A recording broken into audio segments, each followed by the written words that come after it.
Ito naman po ang live na kuha sa Bulkang Mayon na mas tumindi ang banaag o crater glow.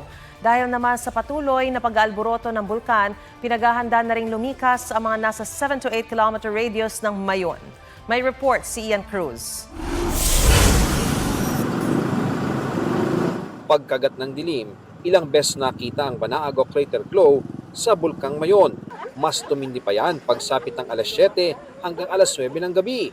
Gumuguhit muli ang dumadaloy na pyroclastic density current o uson pababa ng bulkan.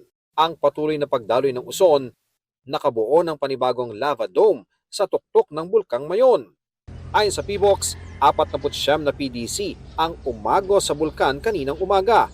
Naitala rin ng isang volcanic earthquake at 162 rockfall events. Tiyatayang 702 tonelada naman ng sulfur dioxide o asupre ang inilabas ng bulkan. Nagbuga rin ng makapal na usok na may kasamang abo ang bulkan. Nagdulot niya ng ashfall sa ilang bahagi ng Albay.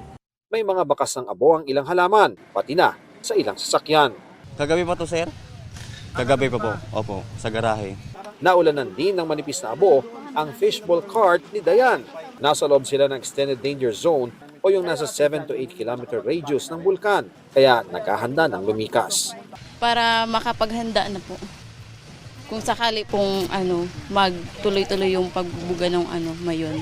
Sina Jay na apektado na rin ng ashfall, malapit din sa daluyan ng tubig kung saan pwedeng rumagasa ang lahar. Kapag sinabi ng barangay o nagpatawag ng lilikas naman kami. Naghahanda na rin ang lokal na pamahalaan ng Daraga sakaling kailanganing ilikas ang mga residenteng nasa extended danger zone. Sa ngayon, ang mga sapilitang pinalikas ay yung mga nasa loob ng 6 kilometer permanent danger zone.